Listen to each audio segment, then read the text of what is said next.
Noyabr ayı ərzində İnnovasiyalar Mərkəzinin fəaliyyəti barədə statistik məlumatları nəzərinizə çatdırırıq. Asan Viza tərəfindən 60.249 xarici vətəndaşa viza verilib. 1 saylı, 2 saylı və 3 saylı Asan kommunal mərkəzlərdə noyabr ayı ərzində xidmət almaq üçün ümumi olaraq 46.271 vətəndaş müraciət edib. Bilim Bakı mərkəzi tərəfindən noyabr ayı proqramı üçün qeydiyyatdan keçən 1211 şagirdə 6 laboratoriya üzrə 104 saat dərs keçirilib. Mərkəz tərəfindən 547 şagirdin iştirakı ilə 3 tədbir təşkil edilib. Bilim Quba mərkəzi tərəfindən noyabr ayı proqramı üçün qeydiyyatdan keçən 514 şagirdə 5 laboratoriya üzrə 101 saat dərs keçirilib. Mərkəz tərəfindən 226 şagirdin iştirakı ilə 6 tədbir təşkil edilib. Ümumilikdə Bilim Azərbaycan mərkəzləri tərəfindən 2498 şagird təlim və proqramlara qatılıb. Asan İnnovativ İnkişaf Mərkəzi tərəfindən 500-dən çox işgüzar şəxsin iştirakı ilə 32 müxtəlif mövzularda təlim, ustad dərsləri və workshoplar keçirilib.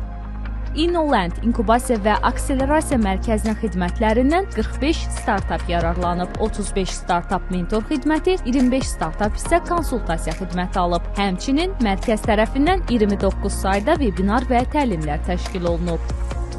InnoLand İnkubasiya və Akselerasiya Mərkəzinin dəstəyi ilə Sənin ideyan dəstəklənir şüarı altında həyata keçirilən SID layihəsinin açılış mərasimi keçirilib. SID layihəsi yaradıcı təşəbbüslərin inkişafına təkan verməklə yanaşı, obada əməliyyatların optimallaşdırılmasına, innovativ həllərin tətbiqinə və ümumilikdə Azərbaycanın startap ekosisteminin şaxələndirilməsinə xidmət edir. Açılış mərasimində Veysəloğlu Şirkətlər Qrupunun rəhbər şəxsləri və Azərbaycan Respublikasının prezidenti yanında vətəndaşlara xidmət və sosial innovasiyalar üzrə Dövlət Agentliyinin İnnovasiyalar Mərkəzinin direktoru Vüsal Rüstəmov iştirak ediblər. 10-13 noyabr 2025-ci il tarixində Portuqaliyanın Lissabon şəhərində keçirilən Web Summit 2025-də InnoLand İnkubasiya və Akselerasiya Mərkəzinin rezidentləri TADA və Enverson startapları ölkəmizi təmsil ediblər. Tədbir çərçivəsində İnnovasiyalar Mərkəzinin direktoru Vüsal Rüstəmov InnoLandin fəaliyyəti, ekosistemə verdiyi töhfələr və rezident startapların layihələri barədə iştirakçılara məlumat verib.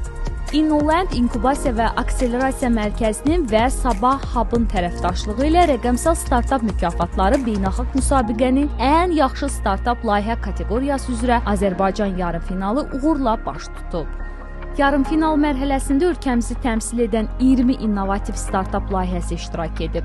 Startap komandaları layihələrini münsiflər heyətinə təqdim edərək biznes modelləri, texnoloji yenilikləri və bazar potensialı kimi meyarlar üzrə qiymətləndirilib.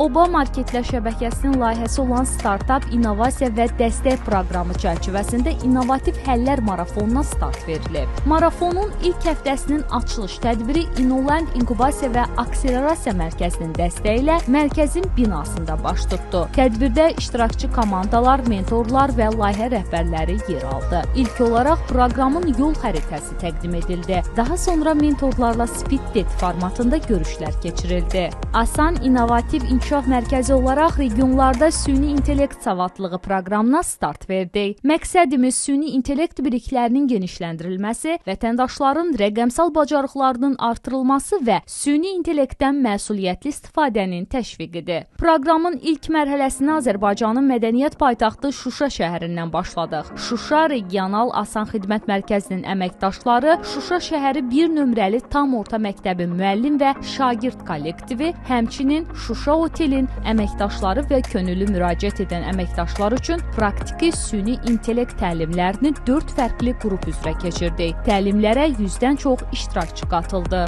Həmçinin İnnovasiyalar Mərkəzini ziyarət edən müxtəlif xarici ölkələrin dövlət qurumlarının nümayəndə heyətləri mərkəzin və tabeli struktur bölmələrin fəaliyyətləri ilə tanış olublar. 5 ölkə, 21 qonaq. Beləliklə, fəaliyyətimizlə bağlı statistik məlumatları sizə çatdırmağa çalışdıq. Hələlik!